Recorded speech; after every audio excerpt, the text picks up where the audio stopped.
Juul is a brand of e-cigarettes that was made by Juul Labs Inc.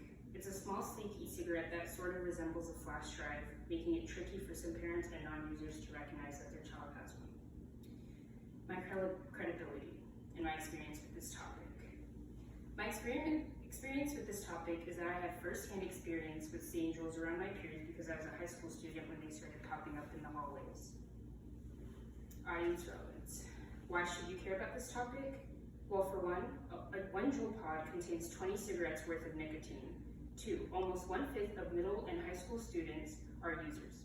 According to a survey taken by Truth Initiative in 2018, one-fifth out of 1,000 middle and high school students, kids that they surveyed between the ages of 12 and 17, reported to be Juulers. 3, because it's getting into minors' hands. 4, copycats that aren't even FDA approved have made their ways into the streets for kids to buy if they can't get the real one, making that very unsafe to use as well. The problem. Aside from the fact that nicotine and the other substances that are found in the Juul puts users at risk, young or old, for chances of getting cancer, lung disease, and heart disease, it's especially bad for young people because our brains are still developing. Juuling and vaping can have very harmful and long-term effects on brain development and memory retention, damaging your prefrontal cortex, which does not finish developing until you're 25. So when you're Juuling and stuff, and you're under 25, before your prefrontal cortex is fully developed, you're ruining your chances for, you'll be able to memorize stuff anymore because your attention span and your memory retention span will be really low. Juuling is highly addictive. Bonnie Hopper-Felsher, a professor of pediatrics at Stanford University, spoke to educators across the country who told her that at least half of their students had a Juuling addiction. The teacher said that kids are agitated, emotional, and unable to pay attention in class, and some will often leave class to go take a puff because they're so addicted that they can't even sit through a class period. Wow. The flavors. Many teens and young adults were drawn to Juuling because of all the appealing flavors that were offered. In a survey conducted in 2019, many young users admitted that the only reason they got into Juuling was because of the flavors that they offered. One even said, because it comes in the flavors I like. The solution. Banning the flavors.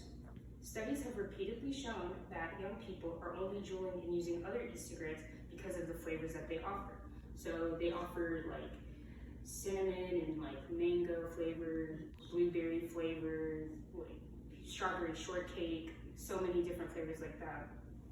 And most even said that if the flavors didn't exist, that they would not Juul or vape. So in response to that, I believe we should ban the flavors and only make the menthol flavor, because Juuls, first of all, were made for non-smokers. For smokers who are trying to stop smoking. But so in order to do that, they should just ban all the flavors and only have an unappealing flavor like menthol. Another solution that could help is Juul has now introduced a new age verification system on their website aimed to keep their products out of the hands of minors. Through their new program that they announced back last August, when wanting to purchase a Juul or any of their pods, you cannot buy one online unless you upload a valid government ID that has to be scanned through their website, proving that you're over the age of 21. The program also limits the amount of Juul pods and the Juul itself that you can buy, so that even people who are over 21 don't try to buy a bunch so they can sell to kids on the street. Spreading awareness. I feel like spreading more awareness, educating kids on what's really inside the Juuls and the long-term effects that vaping and Juuling has could help with many of them not starting or quitting. The bottom line is the resurgence of Juuls among adults, adolescents, and young adults exposes them to huge amounts of nicotine that can have long-term effects, long-term health risks, and impact on their physical and emotional development.